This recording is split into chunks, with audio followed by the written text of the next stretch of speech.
দেখেছি বিজিবির উপরে গুলি করা হয়েছে, ক্যাম্পের উপরে গুলি করা হয়েছে, অনেক কিছু হয়েছে, কিন্তু বিজিবি তার উত্তর দেয়নি।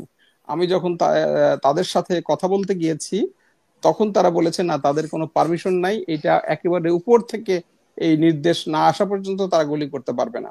তো এভাবেই বিজিবিকে সীমান্তে বিগত সরকার ফুটো জগন্নাথ করে রেখে বাংলাদেশের মানুষের বিরুদ্ধে বিজিবিকে লেলিয়ে দিয়েছিল বিভিন্ন আন্দোলন দমনে, আহ, বিরোধী দল দমনে, মানুষের বাক স্বাধীনতা দলনে তারা বিজিবিকে ব্যবহার করেছে। তো সেই বিজিবি আজকে এই পরিবর্তিত পরিস্থিতিতে তারা তার স্বাধীনতা রক্ষার জন্য, সার্বভৌমত্ব রক্ষার জন্য যৎকিঞ্চিত চেষ্টা করছে। এই চেষ্টাটা ভারতের পছন্দ হচ্ছে না, যে কাঁটাতারের বেড়ার ব্যাপারে সীমান্তে বাংলাদেশ কঠোর অবস্থান নেবে। দেখেন, বাংলাদেশের যে বর্ডারটা আছে, বাংলাদেশের সাথে ভারতের যে বর্ডার, এই বর্ডারটা পৃথিবীর ইতিহাসে দ্বিপাক্ষিক বর্ডার গুলোর মধ্যে এটা ফিফথ লার্জেস্ট বর্ডার। তো এত বড়, বাংলাদেশ একটা ছোট দেশ, কিন্তু এত বড় বর্ডার হয়েছে কারণ বাংলাদেশ অনেকটা ভারতের পেটের মধ্যে, সব দিক দিয়ে ঘেরাও। এক সাইডে পায়ের কাছে মিয়ানমার, আর একদিকে দক্ষিণে পুরো বঙ্গোপসাগর, সেদিকেও আমরা ডিপসি পড়তে আটকে গিয়েছি। তো এই যে বলছে যে কাঁটাতারের বেড়া নিয়ে দিয়ে আমরা শক্ত অবস্থান নেব, অলরেডি তো বাংলাদেশ কাঁটাতারের বেড়া দিয়ে ঘেরাও, তাই না? এবং প্রায় বাংলাদেশের সাথে ইন্ডিয়ার 4,500 কিলোমিটারের মতো বর্ডার, তার ভিতরে প্রায় 3,200 কিলোমিটার অলরেডি কাঁটাতারের বেড়া দিয়ে ফেন্সিং করা হয়ে গেছে। তো তাহলে আপনি কোন শক্ত অবস্থানের কথা বলছে, আর এই সরকারকে আসলে পারবে কিনা? না, আমি আসছি। এবং এইটা যদি আপনি বলেন, তাহলে চীনের প্রাচীরের পরে বিশ্বের সবচাইতে দীর্ঘ একটা প্রাচীর বা দেয়াল, হ্যাঁ এটা। এবং এটা একটা ভয়ানক একটা দেয়াল। আমরা বলি ভারত আমাদের, আমরা আমরা এত বন্ধু, স্বামী স্ত্রীর মতো সম্পর্ক, তো স্বামী স্ত্রীর মধ্যে সম্পর্কের মধ্যে কাঁটাতার কেন ছিল? তাই না? স্বামী স্ত্রীর সম্পর্কের মধ্যে কি কাঁটাতার থাকে? তো ছিল না।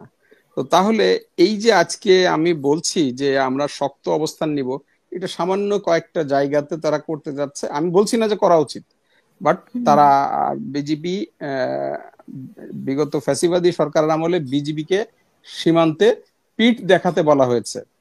অর্থাৎ যাই ঘটুক, বিজিবির কোনো গুলি করার পারমিশন ছিল না। আমি চিটাগাং হিল ট্র্যাক্স নিয়ে কাজ করি, আমি কক্সবাজার রোহিঙ্গা ইস্যু নিয়ে কাজ করি, আমি সেই সমস্ত জায়গাগুলোতে এই ধরনের অনেক ঘটনা দেখেছি।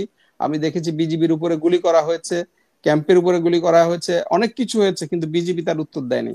আমি যখন তাদের সাথে কথা বলতে গিয়েছি, তখন তারা বলেছে না, তাদের কোনো পারমিশন নাই, এটা একেবারে উপর থেকে এই নির্দেশ না আসা পর্যন্ত তারা গুলি করতে পারবে না।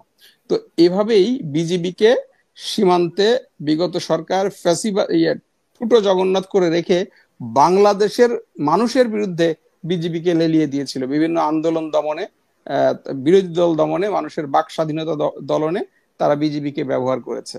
তো সেই বিজিবি আজকে এই পরিবর্তিত পরিস্থিতিতে তারা তার স্বাধীনতা রক্ষার জন্য, সার্বভৌমত্ব রক্ষার জন্য যৎকিঞ্চিত চেষ্টা করছে। এই চেষ্টাটা ভারতের পছন্দ হচ্ছে না। পছন্দ না হওয়ার কারণ কি? কারণ হলো যে বিগত শেখ হাসিনা রেজিমে ভারত বাংলাদেশ বর্ডার নিয়ে একদম মানে মানে এটা বলে যে মানে ঘুমের মধ্যে ছিল।